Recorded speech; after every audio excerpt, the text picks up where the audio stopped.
I love it. What is up, everybody? Welcome to the Eddy Live Show, episode number 180. And we've got a returning guest, the legend, Khai, Taiwan's favorite MMA son. How you doing, brother? Good. I appreciate it. Hey, thanks for coming, man. How was the trip? Good. 3 years gone. Man, COVID. That's my first question. 3 years later, man, what's changed? What's changed was I felt like the momentum I had built kind of dissipated a little bit. But now coming back and seeing the scene, I feel like people definitely still kept it going. So it's really nice to see a lot of athletes still. I just wish, obviously COVID hadn't happened. But of course, it happens. Yeah. Just give me a sec. Yeah, we're good. Perfect. I just have to double check that. Of course. Because there's been a few times where I'm like, yeah, I'm confident, and then nothing happened. And you're like, and then you have to redo the show. Like, no. Okay.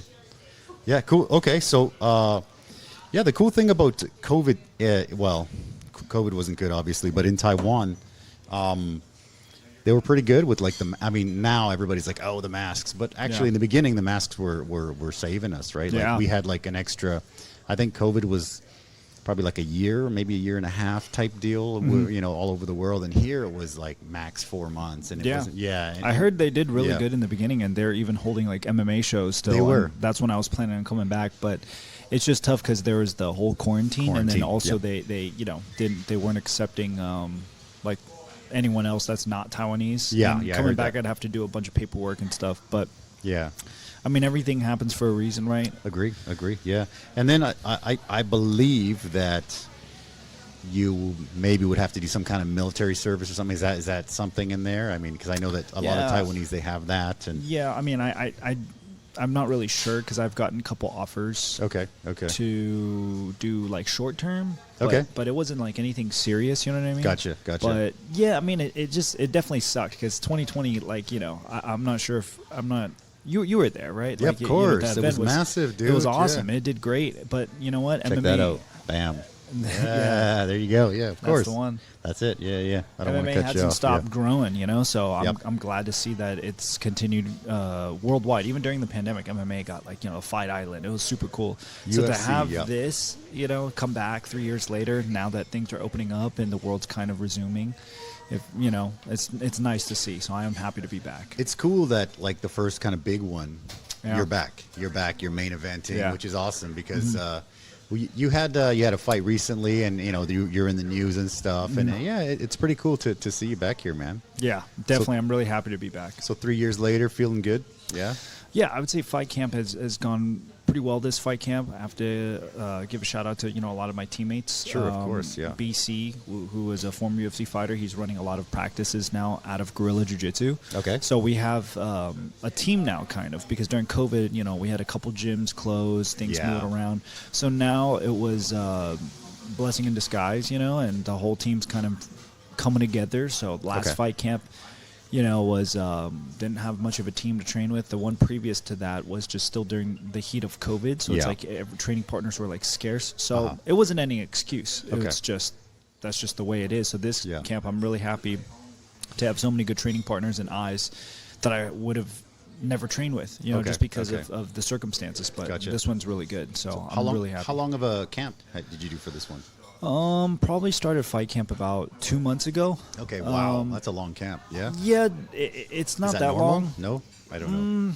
I would say for me, just because I still train, like there's no off season, obviously, so I train all the time. But it's like I don't put my body through the grinder until I'm training for a fight. Like so. Then once fight camp happened, then that's when I was like, okay, training a certain schedule, certain teammates, that's when we really pushed it. But before that, I would just train on a normal, like just other than like, like I just said, putting your body through like a whole lot of sparring. I don't really spar unless I'm in fight camp now anymore. Okay. That's just something I kind of adjusted. So it's really cool. This fight camp has gone pretty well. I'm really happy. That's awesome. So with the COVID in the States, did it affected a lot of gyms out there as well? Big time. Yeah, big that's time. A huge bummer. Restaurants and stuff took a beating, right? Yeah, that was sad. That was really sad to see. Old places like 50, 80, 100-year-old restaurants. In San Francisco especially. San Francisco's gotten kind of rough because of COVID, and a lot of stuff, and it kind of gets a little political, so it's hard for me to talk about it without it getting political. But, cool. It's just tough. But The bright side of things is a couple gyms that we had, like Guerrilla Jiu-Jitsu, we closed down. Okay. Omni Movement, we closed down. And then now we reopened. Both gyms reopened in locations. Okay. And it's, I don't know if I'm sure you understand too, but you had a similar situation happen with your other store. But it's like sometimes, unless you're forced to make a change, you're always going to kind of be like, I could do it. We can move gyms if we wanted to, but we're not really going to. But until someone forces you to kind of make that jump, 100%. You're just like, just kind of like lollygagging. I'm not saying you're like it's 100%. Lazy or anything, but it's just you're kind of always like, I'll be there. But then when something forces you to make change, you have to adapt to it. And I feel like that's what happened with both gyms that I was a part of, that I fought out of. Everybody's both gyms had a like type deal. They were just like, you know what, we have to adapt, and then it turned out for the better.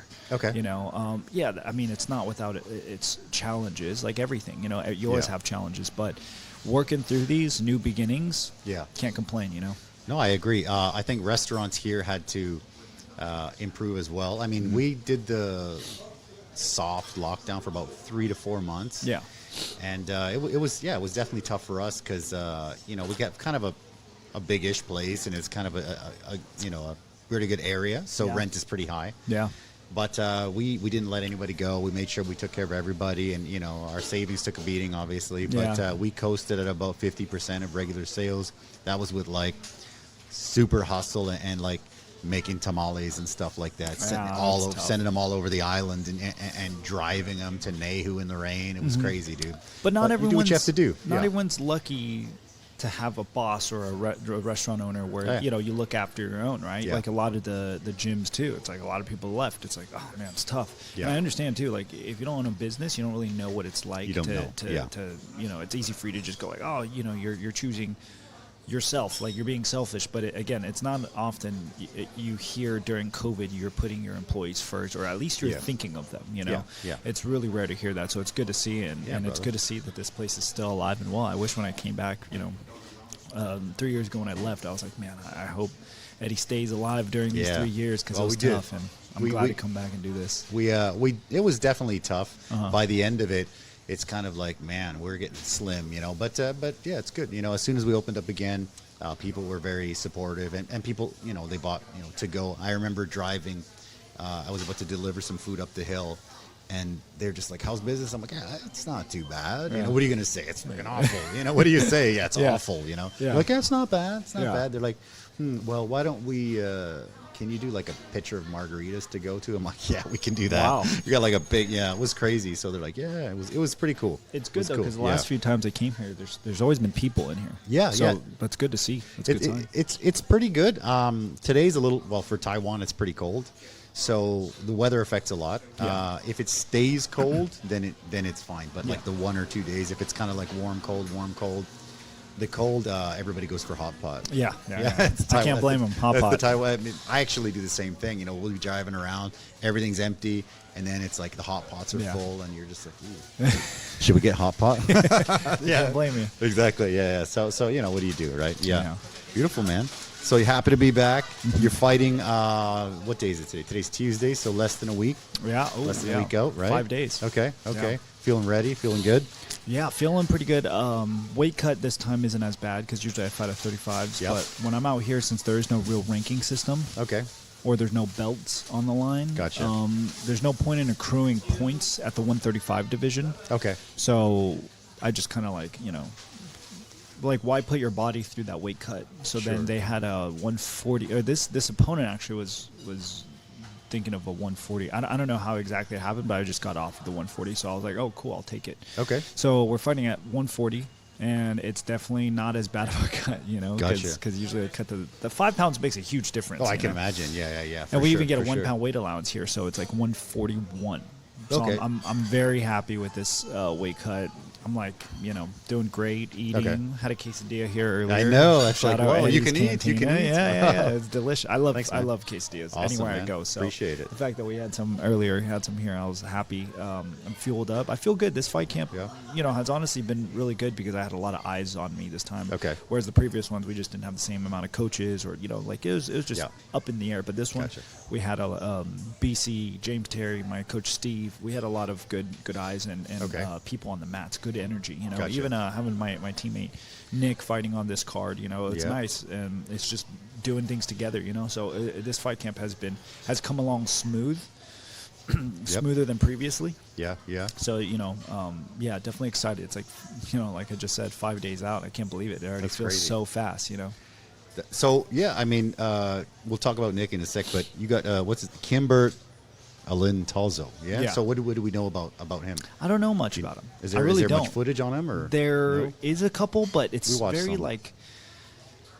like super grainy a little bit. Like I can't really, like, there's one good footage, but that fight was a little weird because there's a couple of like cup shots. I saw that one. So that one was weird, but this guy swings for the fences. Mm-hmm. Easiest opponent to prepare for, but the most dangerous one I've fought in a while. Okay, gotcha. He just comes out guns blazing. You know, I don't expect him to come out and wrestle. He's never shown any signs of that. Gotcha. It'd be very interesting if he did. Okay. But it looks like he sticks to his guns. He comes out, throws big overhands, left hooks, right hooks. Okay. So I expect that for him to for him to just come out and attack me like that.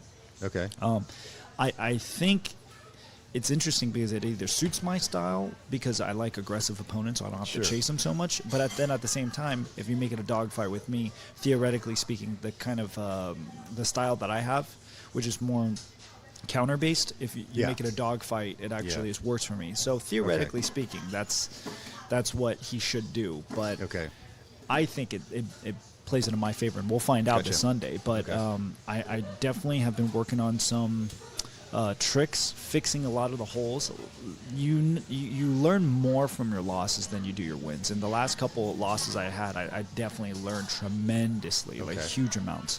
So I think this is the performance where I come back and show everyone, like, hey, I fixed a lot of these holes. You know, I'm a better fighter than I was these last two fights. You guys haven't seen anything, you know. And every fight there is that self-discovery, right? You have to believe in yourself and all that stuff. But this time I really tried fixing some holes and doing my homework there, you know. So that's what I'm doing. What percentage of it is mental, do you think, fighting? Oh, that's like 80 to 90%. 80, 90. Wow. Yeah. Okay. I mean, because even like training in the gym, you don't want to do it. Yeah, but then that's mental, right? So like showing up to the gym, I'm tired. You know, that's mental. So I would say like 80 to 90% is mental. Okay. You know, so it's tough. And these past couple years, I feel like I've gone through some mental challenges, if you will. You know, like just with COVID and decision making. Everyone definitely took a toll. Gotcha. So I think that kind of helped me. Yeah. Because the pressure of fighting used to be the high, like the fear for me was fighting, like failing and losing. Sure. And not to say like it feels good to lose, but after I lost a couple times, I'm like, man, life still goes on. It's not the end of the world, you know. Like obviously I want to win, but then I almost realized like I was afraid of losing so much. I was putting myself in that spot where I'm like, I'm afraid of losing, but it wouldn't allow me to take those risks. You know. Understand. So now that kind of gone through that whole like cycle, I'm getting a little bit older now. Okay. I'm understanding. I'm hoping I'm getting a little wiser, you know, with a lot of the people around me, the coaches. So I definitely think there's a different mental aspect of the fight game that I'm getting a perspective from now. So this next fight, I'm definitely looking at it from a different lens. To be fair, the last fight you looked great. There was some illegalness going on there, but you know it is what it is. That's the fight game, right? You can't complain too much, but yeah, it was great. We were watching it on Fight Pass. Oh, it was were you? awesome. Yeah, of course. Oh, that's awesome. Yeah, for sure. That's man. great. Beautiful. I appreciate it. We love it. Yeah, come on, man. We love that stuff. Cheers. Yes. Cheers. We'll do some spicy wings or whatever after you're done. We don't want to mess the stomach up. You know, that was rough last time. That definitely was. We actually had to raise it another level because when we had Steven on, he ate the last one. He got the fake ones. He got the fake hot spicy ones. That guy eats spicy. Yeah, I got something for. Is he here? Is he coming in? Here. Is he in town? Okay, he'll be in. Okay, beautiful. Yeah, we'll get some extra hot sauce for him. So perfect. Yeah, beautiful, man. So you brought one of your students, Nick, right? So tell me a little bit about that. What sparked that idea? He is my friend's cousin, Anthony, good friend of mine. He came and cornered me in Taiwan the first fight, and he's just been a really good friend. And then out of nowhere, he's like, "Hey, my cousin wants to train," and I'm like, "Everyone says they want to train."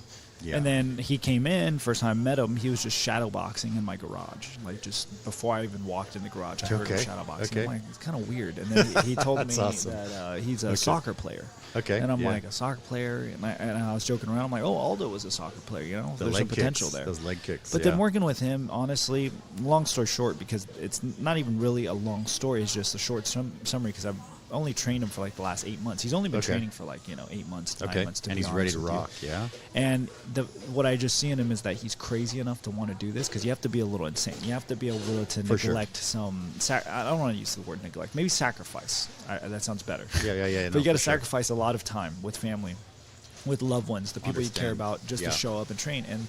And what I saw was that he was just very dedicated. He wanted to train a lot. And he just, again, I've seen people that are more talented than him. But the thing is, you could take talent away, and then, what's left. Yeah. But if you can't really take the hard work, the aspect of they just want to keep showing up and showing up and showing up. Gotcha. You chip away at it, right? But then you find out what they're really all about. And he just kept showing up. I kind of made, last minute changes with him. I'm like, hey, I can't train today, train earlier, or, throw things at him to see how much he's dedicated. Shake him up a little bit. Yeah, exactly. And he'd do it, And I'm like, wow, that's really, that's something special, And that's great. Yeah. It's not every day you get to find an athlete that wants to train as hard as he does, or as much as he wants to do, and he holds himself to a higher standard. That's great. Which is something you want to see in a student. He's very coachable. That's what I want to say.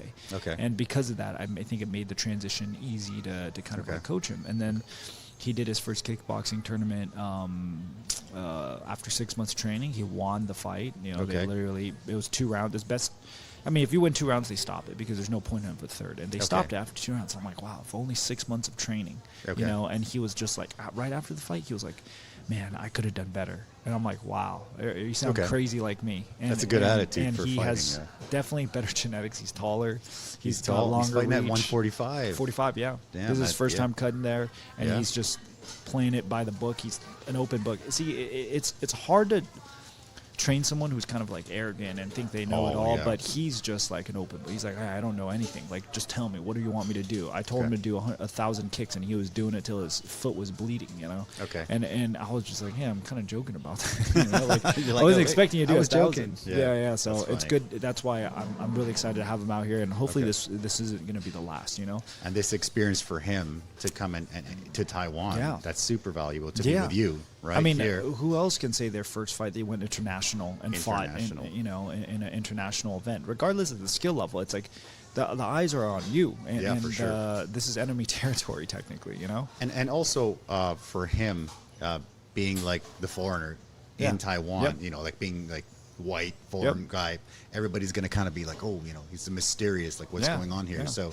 it'll be good. And it's out of your comfort zone, For sure. Who wants to do that for their first fight? So the fact that he's crazy enough to do that shows me his potential. That's awesome. So what was the decision to bring him? Like on his end, he was just like, hey, you want to go to Taiwan? I just asked him. I just joked around with him. I was like, hey, you want to go to Taiwan for a fight? And he goes, yeah, you think I should? And I'm like, why not?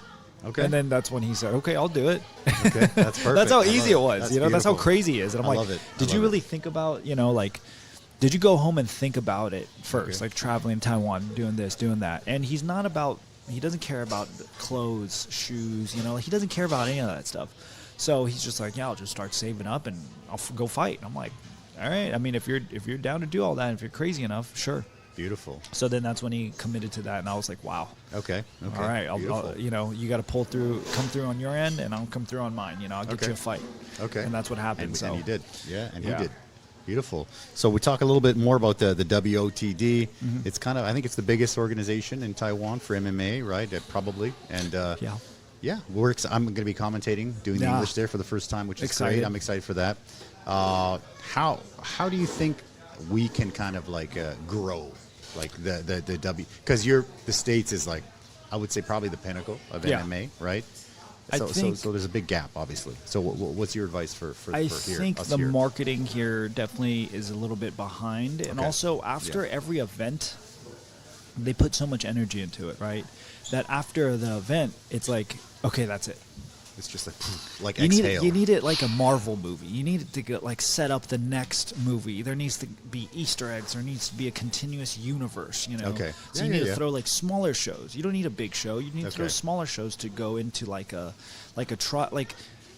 you know, there's only 2 events per year. It's like the UFC's got their pay-per-view, and then they've got fight kind nights. of like the fight nights, Exactly. right? Okay. Or like a contender series. How about like someone who wants to fight for WOTD's MMA, you know, league? You got to get through, you know, a couple like amateur MMA fights where there's no real like in the States, there's these kickboxing tournaments, right? You can't really knock each other out. I know it sounds kind of funny, but it's more like a sparring match. You're not looking to knock someone out. Yeah. But it's for people who want to gain experience and get in there without the fear of getting knocked out too bad. It's like a glorified sparring. Okay. And I think they should have these kind of MMA events here, or more jiu-jitsu tournaments. And if you win a certain amount, then you get to get thrown into like these bigger events because, you know, I just think there needs to be more events overall because there's only 2 a year. That's not a long time, you know. That's unfortunate. That's not a lot of it's events. Every 6 months, right? So I definitely think the more tournaments there are, the more people are going to train and raise their level and, you know, all this. So I definitely hope to be able to be in a position of some sort of influence where I can convince them to hold more events. And if they don't, then, you know, the greatest saying is like, you know, if you don't like something, then you be the change. You go do it yourself. And I'll, you know, hopefully I can come back and throw on my own amateur events for the these Caillou guys, League. You know? Okay. Yeah, you never know. Just something to keep people looking forward to something, staying sharp. You know, competition definitely keeps you sharp, you know, like that's the truth. Excuse me. Bless you. You know, competition definitely keeps you sharp in the sense that, like, you got to cut weight. There's a mental like aspect of I compete and then I relax. But then every 6 months, it's just too much time. You know, I mean, even like UFC fighters, the pro fighters, they fight like 3 to 4 times a year. You know, 3 times a year max.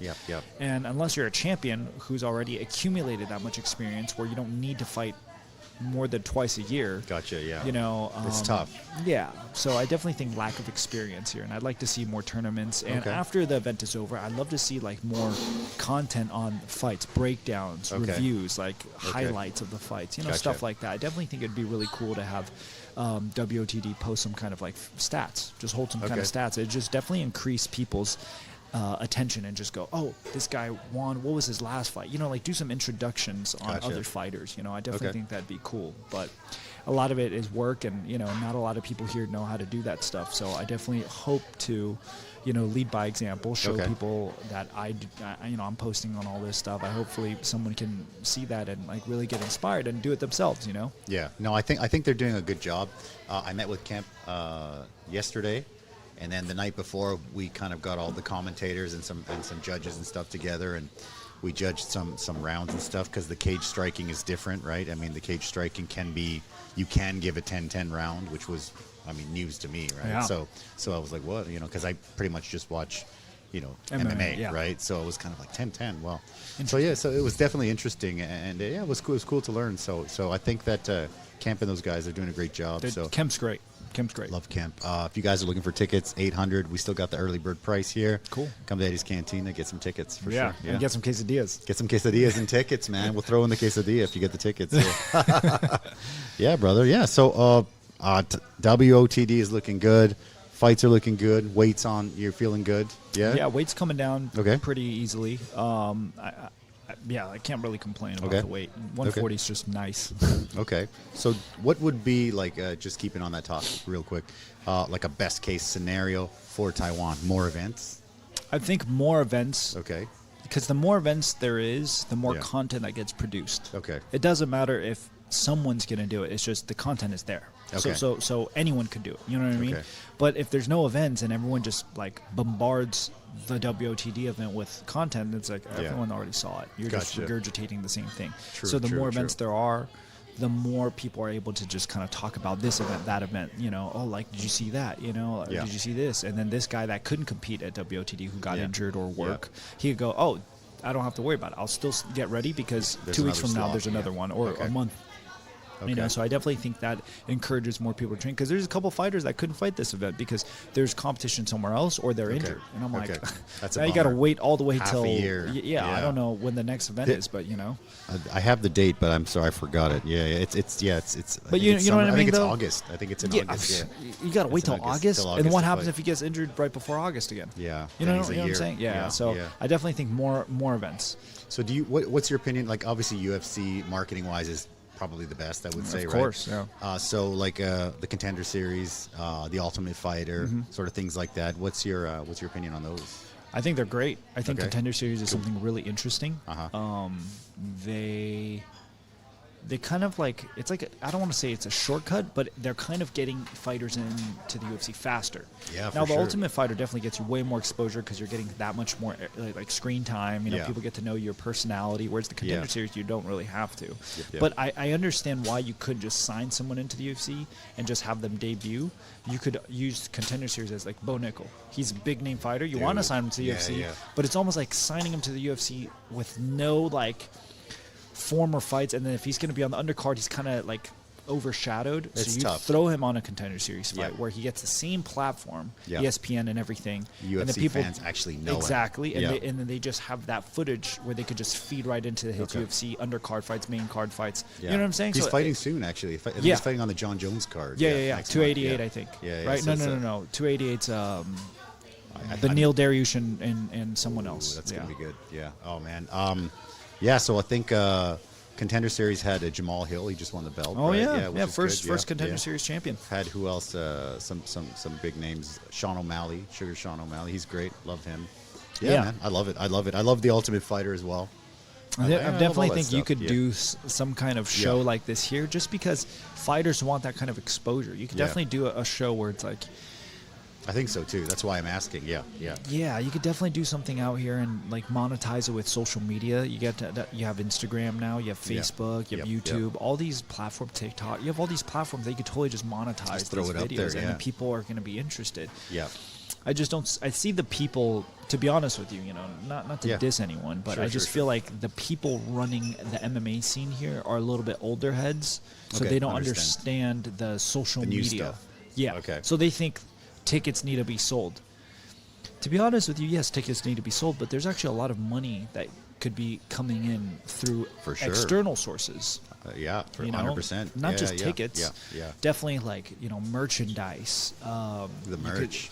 I mean, I know they don't do pay-per-view here, but you could definitely still play certain things on YouTube. Some kind of paywall on there, right? I think YouTube has the option for a paywall or something. Yeah. I just definitely think there's ways to generate $1 or something. $5. Simple stuff. Yeah. You know, or watch fight, replay them.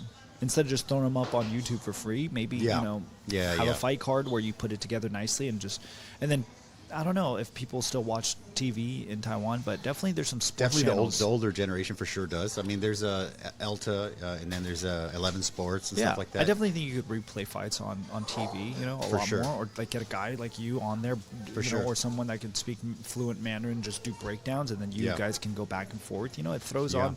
It shows that there's a lot more talent out here, and with that being said, bigger companies will come in and start throwing in some money here and investing. The problem is you haven't reached a audience outside, and after every event, it just it's done. It just disappears for 6 months, right? And then people are like, oh, there's another event coming up, and it's like, how many events are there now? It's like, well. People should know, like, WOTD 1, 2, 3, you know, like, people should know how many WOTD events there are. And they changed their name. It was, like, RFC and then WOTD. Yeah, so that's it's like tough. The remodel just happened without anyone knowing. It's like, that was a big question for me. I was like, well, is it the same? What's happening here? Yeah. So a lot of business stuff needs to be done on that side of things. Okay. But again, I'm just the fighter. I can only give my opinion on so much, but again, it's not my money I'm throwing out there, so you know, I could just be talking, you know, but nonsense. maybe we can do a Kai Wu show though, right? Yeah, that'll be good. I don't see why not. That'd be great, right? I definitely think that's a possibility. I think there's plenty of fighters, and I think that people like the fights, and I think there are lots of gyms, like BJJ gyms and stuff like that have popped up. Mm-hmm. We were talking about Royal at Dynasty, right? Mm-hmm. Unfortunately, you know, the COVID hit them pretty hard and they shut down, unfortunately. But they, I can't remember how long ago it was, but they did like a no-gi open weight tournament. Super fights. It was so good. It was like the Pride Days or something. It was just like all in one day type deal. And one other thing that they did was no-gi BJJ like tag team. Yeah. Which was like, I thought that's weird, right? Yeah. But then when we watched it, it was like BJJ with a little bit of WWE in there, and the crowd was like, it was packed. Yeah. The crowd was going wild. I mean, I think the winner got, a small little check or whatever, but I think that wasn't the point. It was packed. That's everyone how you kind of build. brings their gym. The UFC gym was there, and all the gyms from all over, and then like the coaches from gyms, they all fought. It was. I definitely think that's entertaining. Super entertaining. You have to do that. Like Masvidal has his own league now. Anthony Pettis has his own league now. You got to be able to create something smaller than like WOTD, so that way it becomes an ecosystem. It could just feed itself. But until we get there, everyone's got to just do their best. Are you familiar with kind of like like different countries, or mostly with Taiwan? Like the other countries also have different leagues. Yeah, are you? They do great. With those? Yeah. Korea has a lot of good fight leagues. Korea, and Japan. Japan's like Japan. The I don't even need original, to mention that. Yeah. They're doing awesome. They don't even need outside. Like fans. Their fans are just that crazy about their athletes. I wonder if there could be some kind of a interleague, where we have like kind of like an in-house tournament, and the winner would go against like the winner in a different country. Why not, right? Yeah, why not? Why not get WOTD to partner up with all Korea, Japan, Philippines, and then they could just do a country versus country, like you just said. Yeah. A tournament, a tournament that goes a year long, like the Bellator tournaments. Bellator's great, and then you could just do like a nice grand prize at the end. And if I'm sure there's connections, but maybe at the end of the tournament you could get a contract with Ryzen. Yeah, for sure. For like a one-fight deal where you get experience. And I think recently Bellator and Ryzen had like a collab, right? Yeah. Bellator versus Ryzen type deal, which you could is definitely great. do all sorts of stuff like that. I mean, there's just so much potential. But until Taiwan can bring itself up on its feet and stand alone and create that ecosystem, it's going to be a little bit of a tougher, challenge, right? It's a small island, and it's a newer sport here, right? And people here don't treat the athletes. They don't glorify them as much as they do in other countries. Everyone here is like academically smart. They don't think there's not a lot of money in athletics, and I don't blame them necessarily because being an engineer pays a hell of a lot better than being an MMA fighter. It's much more stable. You get insurance, and I get all that. But until you get to the top, right? Yeah, even in the States. Yeah. It's hard being a pro. For sure. I mean, UFC releases numbers and stuff, and you're like, oh man, and you're hoping for this guy to get a bonus or something. Yeah, exactly. Yeah, no, it's tough, and I think I think Taiwan could definitely improve. I think I used to coach soccer here. Yeah, and it's definitely as soon as I had this one team from I would say grade 1, and I coached them all the way to grade 6, and by that time they were amazing, and I was like, I'm thinking I'm going to take them to like university, I'm going to be talking to university saying, hey, you need my guy on your team. And then like as soon as grade 6 finishes, it's just like everyone quits. Yeah. And I'm like, what? You guys are quitting? What happened? Yeah. And like my soul was crushed completely. I'm like, why are you guys quitting? What happened? And like, no, we're gonna go to math class. Yeah. And I was like, what?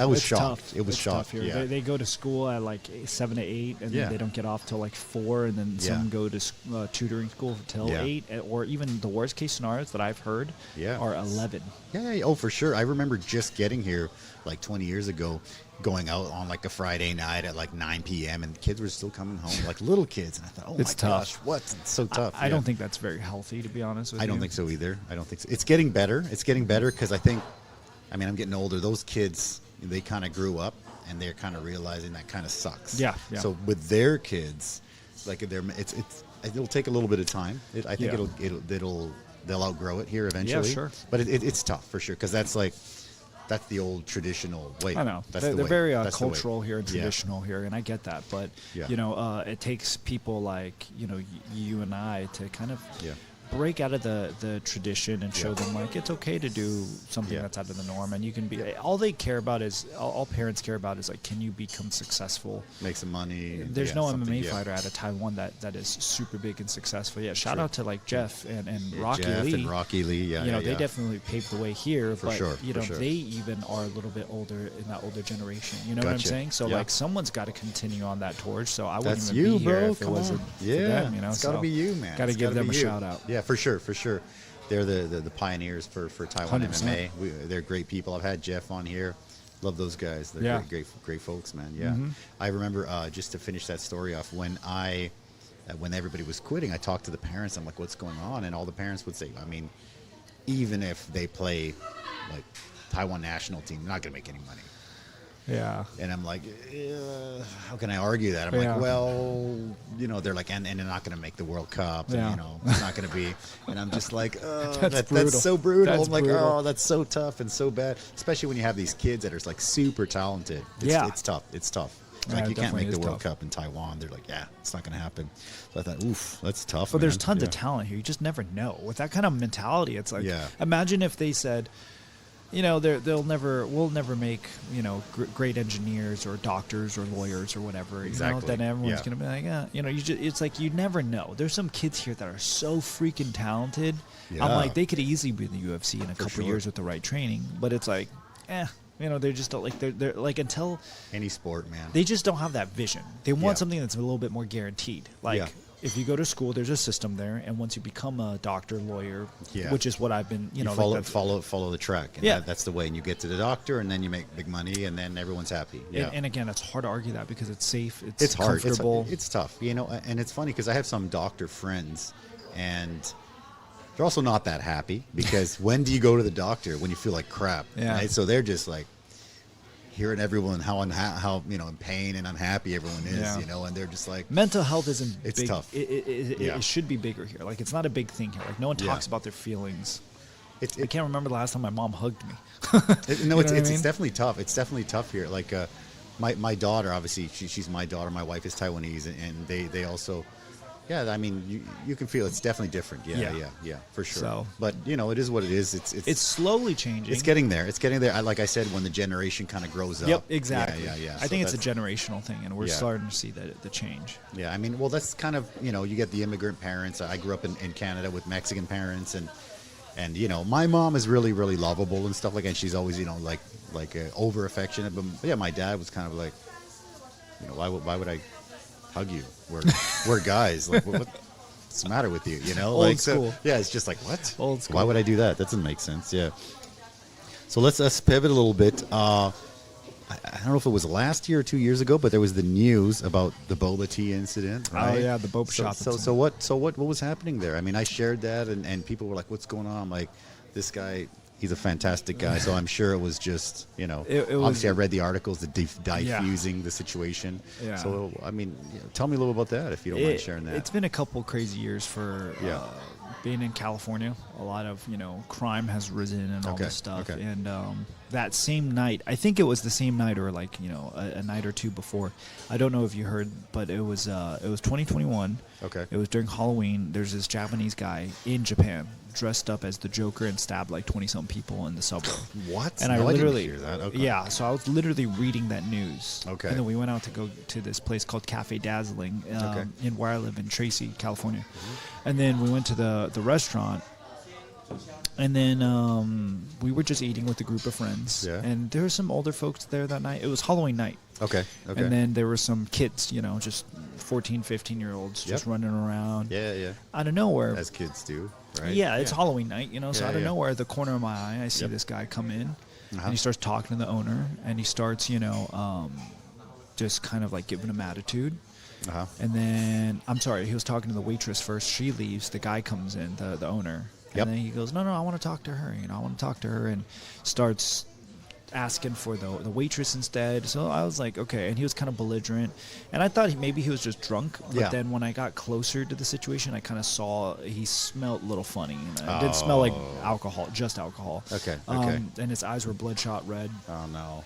And I've worked with law enforcement before, and I kind of like sure. know the signals of what these guys are. You get that like sixth sense, like okay, I got to keep an eye on this guy. And he was like, he wasn't a homeless guy because he had car keys, he had a nice hat on, he had you know, like nice dress shirt and stuff. You're able to assess the situation. Yeah. And I definitely me reading the whole Japanese train thing definitely did not help me like kind of enter that situation. So I was like, if anything happens, I want to be as close to this guy as possible, because the last thing you want to be in America is if someone has a gun out and you're like 15 feet away and just popping off in a restaurant, or worst case scenario, you know, like it's a bummer that you even have to think about that, to be honest. But you need to be aware. That's just the truth of it. That's the world. And he, you know, even if he had a knife, I wanted to be able to kind of diffuse the situation. So as he started getting louder, the whole restaurant kind of like started quieting down and diverging their attention to him. And then I looked around at everyone, and the kids were scared. Yeah, of course. The older folks were scared. And I just remember, to me, I'm always that kind of person. It's like, man, if I was there, I would do, you know, I would do. Sure, we all say that. We all say that. But I'm like, man, like, what are you doing? Like, get up and say something. But then at the same time, when I was younger, my mom always told me, like, just keep your head down.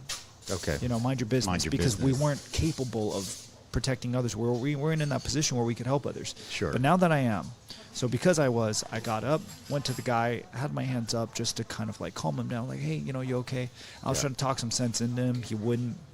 And I was just trying to be as calm as possible, because if I started escalating the situation, that's the worst thing. And even if I knew how to fight, right? You never know. Like, what if this guy just runs over and tries to push me and whatever, and then we knock over some hot pot, because they sell hot pot there at the restaurant. Sure. And the hot pot spills on a customer. Burns somebody. Lawsuit. Yeah. Burns someone. And I see a lawsuit, and people go like, you know, first thing you think of is a lawsuit. I'm like, that causes a lot of issues, like for the owner of the restaurant, you know. And I like this restaurant. I don't want you to take away my freaking boba restaurant. Come on. We got to have good food, man. Exactly. Soul so food. There's not even a lot of good food in Tracy anyway. So then that's when I was kind of like, you know, I got to do something. So I talked to the guy, and I was like, hey, how about let's just go outside? I had to repeat myself a couple times before he finally went outside.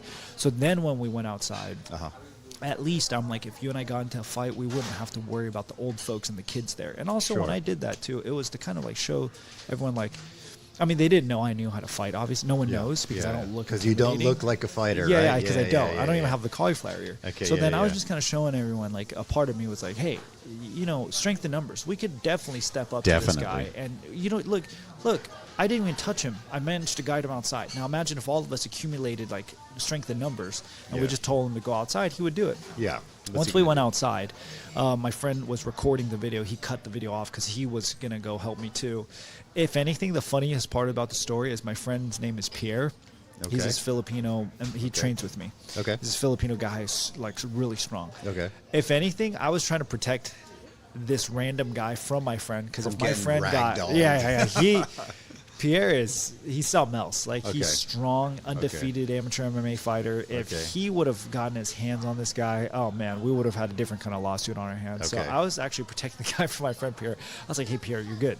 You know, like, just stay I there. can handle it. Pierre's like, is this guy, you know, going to try to fight you? And I was like, no, relax. Like, and I was ready. telling the guy, I'm like, hey, good. Look, I'm kind enough to talk to you and try to talk some sense and guide you away. I'm like, you don't want to talk to my friend over there. I'm the good cop in this situation. Good cop. You know? We managed to talk to him. He shouted some threats. He was like, you know, I'm going to come back. Wait for me. And, you know, I'll do all sorts of stuff. I'm going to, you know, come back with some friends. And I was just like, hey, man, you know, just head out. Like, everyone, like, just have a good night somewhere. Go have Enjoy a good your night life, somewhere. bro. Yeah. So he left. Cops showed up later because the owner was a little of course, concerned he's worried if he's he going was to going to come back. Yeah. So then that's when we were kind of like, I just stayed around just a little bit longer to make sure he wasn't going to come back, and that was it. And then the only reason why I posted that video is because I always get people that it got a lot of positive, got a lot of feedback. But a lot of people are like, oh, why couldn't you do something positive without posting it? And I have an answer for that. My answer is, we see so much negativity and negative videos in the headlines all the time. Why can't I post some positive stuff out there? 100%. And it's not like I'm asking for a pat on the back. I was just saying, like, guys, we could focus. Like, a lot of people, and also, by the way, I want to address this too, because a lot of people ask me why I blurred him. They said if he was black, I wouldn't have blurred him, because a lot of people want to get racial. Oh, jeez. My thing is, he was definitely borderline racist, because he said some things that you could attribute to that, right? Okay. But I'm not just going to call it. And it's an Asian restaurant. And it was an Asian restaurant. He thought there was sushi there. He kept asking for sushi. My thing is, look, What if he's having a bad night because he just got a divorce, he's going through divorce, and he got on some drugs, alcohol. Yeah. Like, I've made mistakes in the past too. I'm not going to judge this guy for this. I mean, he didn't even hurt anyone. He was just getting loud and obnoxious. Yeah.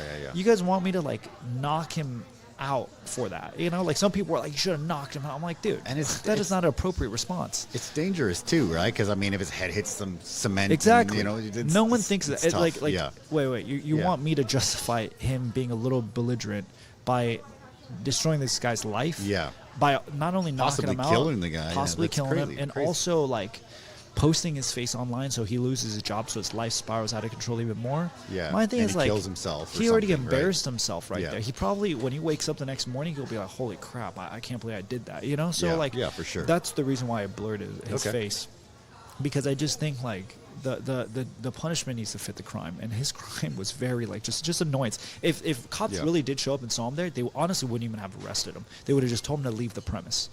Most likely, worst case scenario, they do arrest him. They just let him go. They don't even book him. They take him somewhere else and drop him off. Like, you know what I'm saying? So Yeah, it's like, yeah. why do you guys want me to do all this extra? And I got a lot of, I believe it or not, I actually got a lot of heat for blurring his Really? face, because Okay, they're like, okay. you're just allowing him to do this again. And I'm like, no. People are focusing on this guy too much. Here's the truth. Yeah. There's going to be a million of these guys out there. Sure. We can't focus on that. We can't focus on how to control these guys. Agree. He's not going to listen. Yeah. What we could focus on, though, is the message that I was trying to explain to everyone. We could all do this together. Yeah. People were like, why does the headlines have to be an MMA fighter? I didn't see any fight. And I'm like, that's my point. You don't need to be an MMA fighter. You can go out there and do things on your own. You don't have to be a powerful individual. And then maybe the message is too, like, maybe do some MMA, learn self-defense so you could defend yourself and be able to be in a position where you could protect others, you know? Agreed. Yeah, so that was kind of the story behind that whole thing. And it definitely That's a got great a lot story, more man. headlines than I thought. Yeah. I did not expect it to get so many, like, attraction.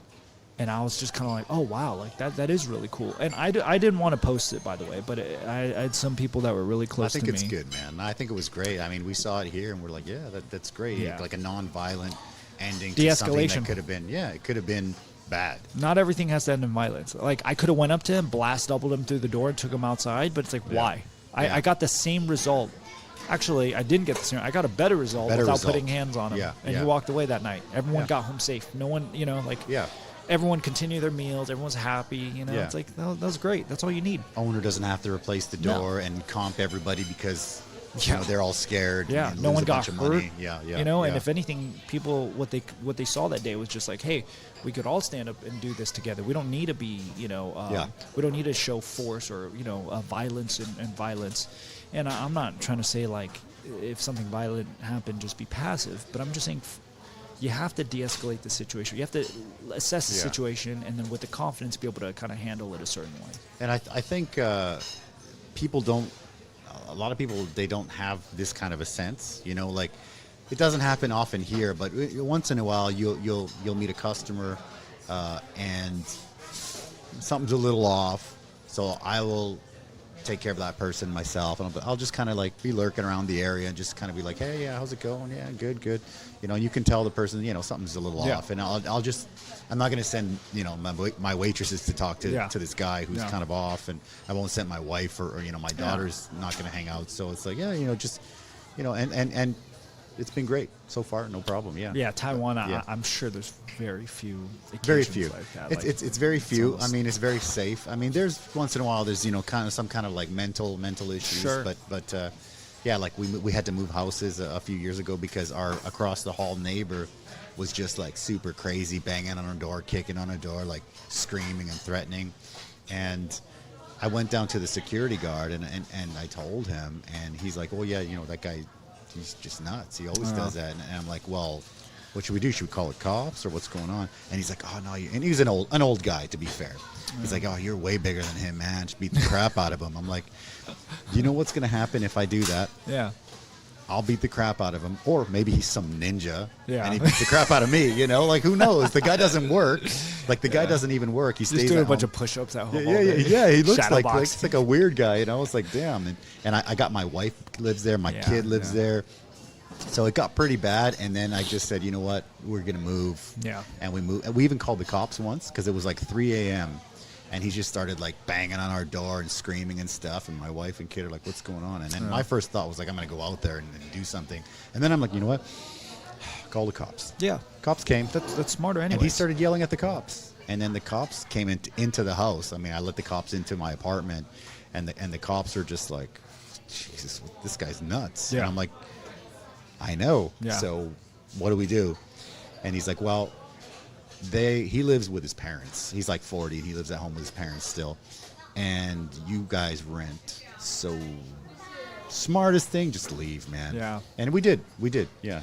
But it was crazy. It's crazy. tough, but yeah, you made the smarter decision, because what happens if you, I mean, again, he has mental health issues. Exactly. You know, what happens if you did something and it knocked a screw loose and he decided to, when you're not home, go after. That's exactly my first thought. It's like, that's smarter. Like, Yeah. Cooler heads prevail. That's honestly the truth. You can't make a decision when you're all like amped up. You have to kind of like, It's 100%, and I also, once in a while, I'll be like, like the people talking about, I should have did something. But then I step back and like, no, I did the right thing. You know what I moved my family. You did do something. Yeah. You did what most people wouldn't do. It's think clearly with your head, and that's what you got to do. We moved, and everything is cool.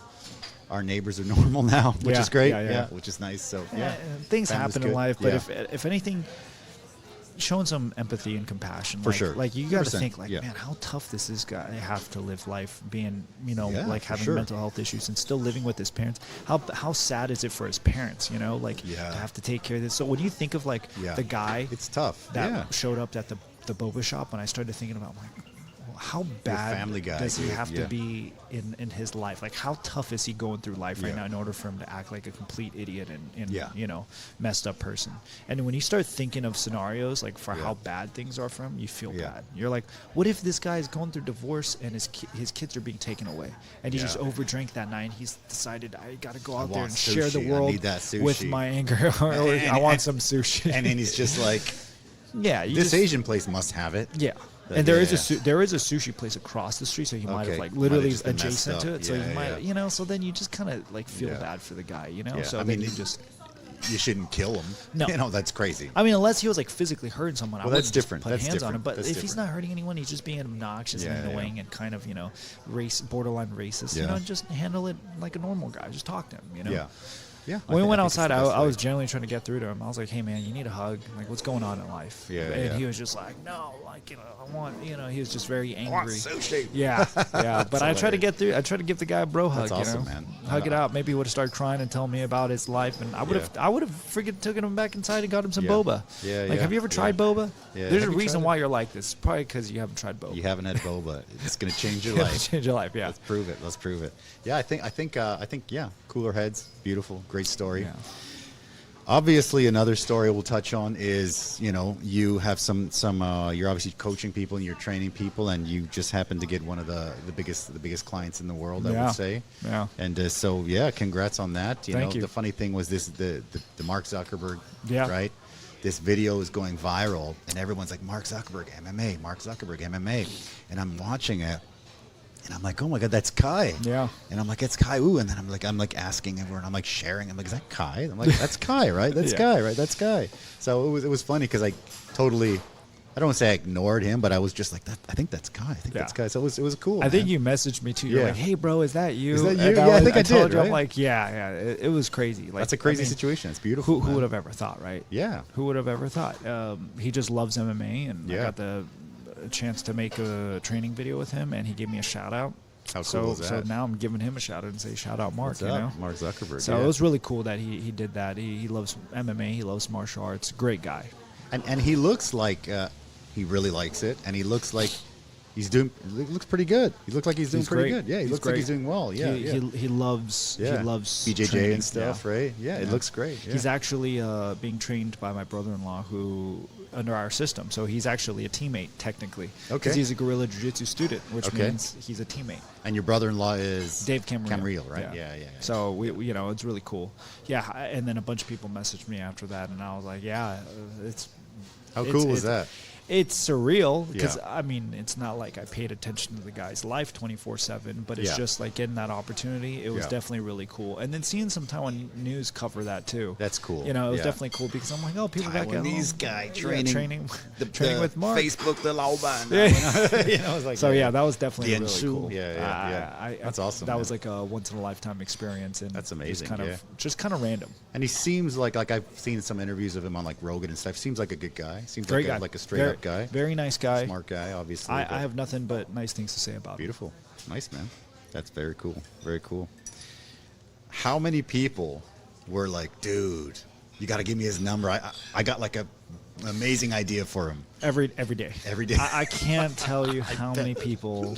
Dude, you got to introduce me. Yeah. I don't want to name drop anyone, but I had a school teacher that reached out to me. And the school teacher, I actually personally don't like. 'Cause he one of your old teachers type deal, or he/she, whatever. Okay. I don't want to like address them, but they can't said anymore these days. they said I wasn't gonna like amount to much in life. Oh, gotcha. Not this kind directly of like that, but yeah, pretty much because I gave him good reason. By the way, the teacher had a very good reason to say that because I just wasn't a great student. But then again, instead of giving me some encouraging words after high school, like senior year.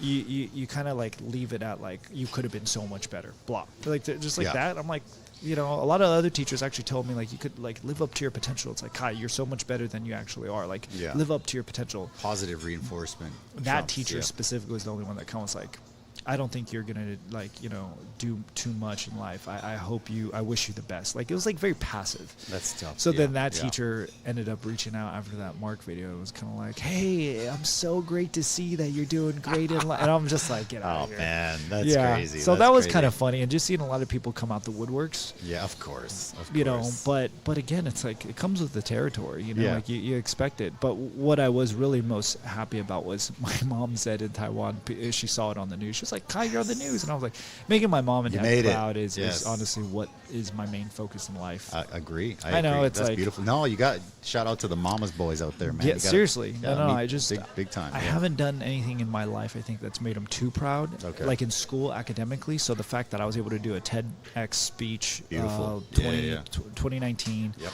You know, that viral video of, you know, the boba shop. My dad even caught wind of it. His coworker sent him that. It's like, isn't that your son?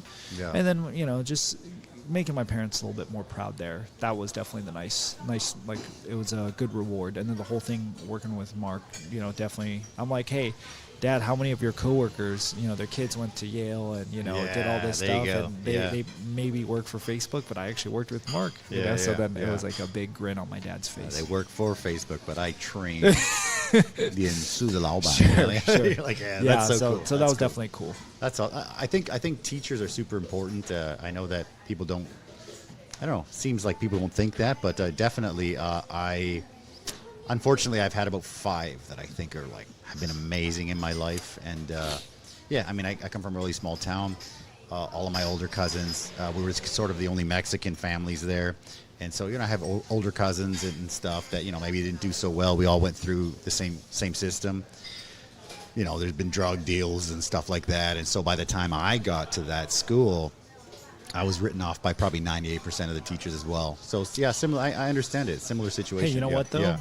It's it helps. Sometimes the teacher says something that rubs you the wrong way, and you're just like, I want to prove you wrong. Or the teacher says something very inspirational, and you're like, thank you for believing in me. You know, like you could. It's all perspective. You know, and that's one thing I learned from that. And man, a lot of things are perspective. I've gotten a lot of people that are close to me tell me I couldn't do something, and I turned it into motivation. So, you know, it's not necessarily a bad thing. I just want to put it that way. And teachers are important, regardless if they're negative or positive. I think there's a lot to learn from people all around us. And, you know, the teacher was it was a nice little, like, gotcha, you know. There you go. Yeah. But it's cool.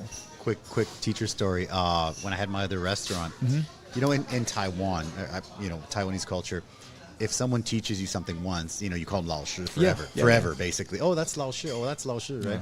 So just one day, one of my staff is like, hey, you know, your teacher is going to come and see you tonight. And I'm just like, what?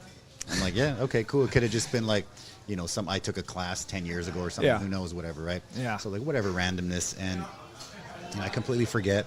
And as I'm about to leave, just by the gate, like my grade, my grade 10 woodwork teacher was there from Canada. I'm just like looking at him. I'm like, Mr. Guizzo, what are you doing here? You know, and he's just like, yeah, I came to see you. I was just like, you flew to see me? He's like, no, my wife's Taiwanese. I was like, your wife? I'm like, your wife's Taiwanese? That's amazing. Yeah. And he tells me, yeah, my wife's Taiwanese. And I'm like, well, why didn't you tell me? He's like, well, you never asked. Because you're a grade 10, kid, as if you care, right? You don't care. So he came out and we hung out.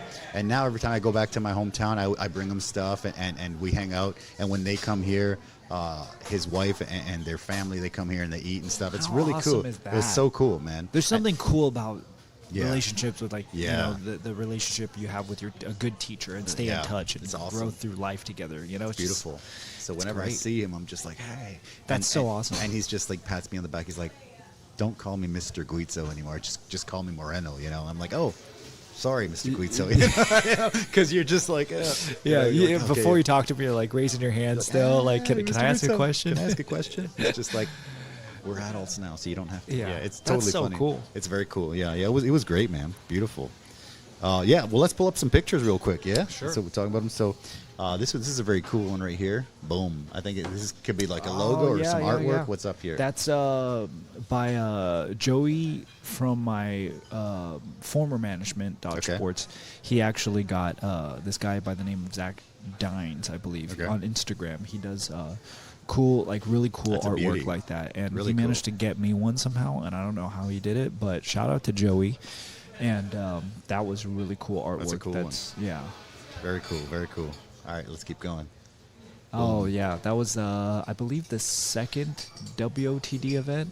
Because Rocky Lee's up there. Yeah. It's just my mom and my dad. Look how proud they are. They don't I was going to say, come on, you got to have the family picture in there. They're not even smiling, but I could tell that they're kind of happy in that one. They're happy for sure. Yeah, of course. Come on, man. For sure. Oh, yeah. Shout out to Dave Camarillo, my brother-in-law, who's on my right-hand side in that photo, and then Steve Chow, who's here in Taiwan, and then Derek Easterling, who teaches out of Omni Movement in Richmond. In Hercules, California. He's a really good he was a former MMA fighter, and he's a great coach. Beautiful. Keep going. I just went through and I saw some pictures, and I thought, some of these are great. Oh, yeah. One of the questions was you brought some of the guys back with you. How'd that go? That was great. Flash is the one in the I don't know how people are seeing this, but the yellow gloves is Chen. Yep. I still train with him. He's visited me a couple times in the States. Great kid. And then and the Flash is now Shen is now owning his own academy out here, gym, which is fantastic. That's beautiful. I love it. I'm just super proud and happy of these two guys just continuing to do what they love and making it their just passion and just seeing someone live through their passion. It's amazing, right? Yeah. I love it when I get a fighter on and I'll ask them something like, dream job, and they're like, I'm living it right now. Yeah, that's tough. Yeah, so it's good. It's tough to do, and tough to hear. It's not easy to come by, but seeing them do that, I'm happy. And it's good for Taiwan to have some of these guys coming up. They're good people. And they're very good people. Exactly. Boom. Oh, yeah. That was commentating or something here. What's that? That was me as the first time as a commentator. Okay, you got a blue Yeti there. In Jamestown or Sonora, one of those. Okay. I'm going to be up front. I don't know who's watching this, but it was probably the most ghetto MMA show I've seen in a while. Okay, gotcha. They got the USB Blue Yeti microphone there. I love it. The event itself was really ghetto. Okay. But doing that was really cool. It's gotta be that fun. Gentleman sitting by my side is a great MMA Pixels is what he is his Instagram page. Oh, well, check it out. He was doing a commentary with me. He invited me. Nice. And it was really cool. It was how was it to do commentary? What's the vibe? What's the feeling? I think it's super fun because it's like me narrating the fight to someone who's never seen a fight, or just like me talking to my friends about a fight. The only issue with that event, though, it was a little organized. So they gave me the red corner's name and they mixed it with the blue. So I was saying this guy was doing good. And you're like, no, he's getting his ass beat. And I'm like, I was like, wrong guy. So it was a little weird. That's tough. But still, I think I did great. Considering the name switch, which wasn't on me. Yeah, for sure. Couple more in there. Boom. Oh, you know what? That's one of the few events that I really enjoyed, but the loss made that trip kind of not fun. Okay, I understand. That was in Colorado. Okay. Again, shout out to Joey, who lives in Colorado. He's my former manager. Gotcha. He's a great dude. Okay. He got me on that card. We're headlining. Yeah. I mean, I've been headlining. You've been headlining, man. A lot. So that was a really cool show. I just didn't expect the elevation. That we fought at was just so much higher than I anticipated. I didn't prepare accordingly, and that's something I'd rather learn now, early in my pro career. But it was a great event. The Colorado Combat Club, great promotion. Okay. Probably one of my favorite promotions that I've ever fought for. They're Really? just that professional. They're that great. I really like the people over there. Poster looks great. Yeah. Looks fantastic, yeah. And we did this one already, right? We got the Caillou shirts on there, right? Beautiful. There he is. Yeah, Steve. That's Steve. The photo with the red background, that was the old gym. That was the one that closed down. The new one is the one that he was at. Oh, perfect. So, perfect. It was great. Perfect. I didn't plan that, but that worked out. Yeah, nice. Two more. Tag team. Oh, Zeta. Zeta Jang, yeah. Zeta, she's a good friend. Yeah. She's a good friend. She when she was in Taiwan in the beginning, I was trying to connect her to all these people, and when I went back, she was connecting me to all these people in LA. So she's a great friend. Yeah. I think, I don't know what her plans are. I honestly don't. I chat with her from time to time, but I saw her before I came back, and we had a good back and forth. And I was asking her if she's going to come back to Taiwan anytime soon, and she's busy traveling. She's busy, slamming girls on their heads. I've seen her doing some like promos. Yeah. No, she's cool. She's super nice. I love sweet. the energy and everything. She's just a great person. Yeah, awesome. Yeah, so shout out Zeta. I think this picture was talking about you guys tag teaming or something. Tag team champs of Taiwan. Yeah, that's hilarious. Yeah, that'd be really cool. She's awesome. Beautiful. Last one. Oh, Bellator, the Bellator one, that last Bellator one, that event too was a tough pill to swallow because I thought I won the fight. Okay. And I felt like I got robbed. Went to decision. I went to decision. I shouldn't have let it get to the decision, but even the matchmaker, Rich Cho, yeah, who was the matchmaker at the time for Bellator, in the back, he walked by and he was like, "Hey, I thought you actually won that fight." And I'm like, if the matchmaker's coming in the back and I can just so happen to stumble upon, it's not like he was coming up to talk to me, but I stumbled upon him and I'm like, yeah, you think I won the fight? And he was like, yeah, I really do. And he was like, we'll get you back out. So it was really cool to hear him say that and to fight on the same card as Rory McDonald. Rory and Vanderlei. Yeah, and the legends, Rampage. Right. And Gegard Mousasi. And Gegard, yeah. That was really cool. That's so cool. Yeah, that was something cool. That was something special.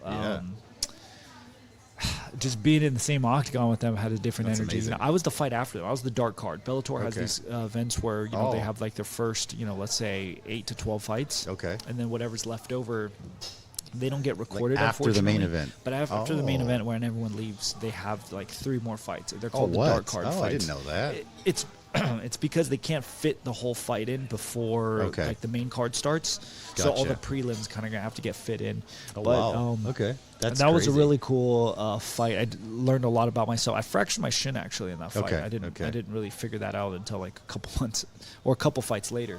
And then that poster on the left was that was the big one, third here, one, like the huge one here, right? That was really cool too. I think it was but that fight was really boring for me just because I had a fractured chin. Okay. So I was just doing anything and everything to just win.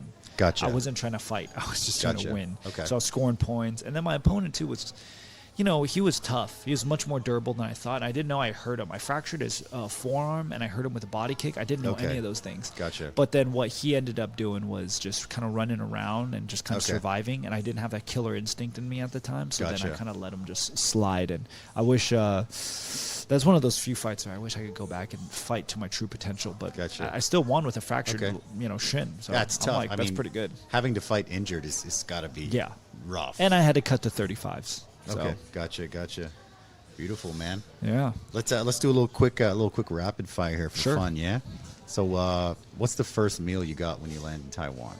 The first meal I got, black pepper sauce. I saw the picture. Yeah. I think it's pork chop.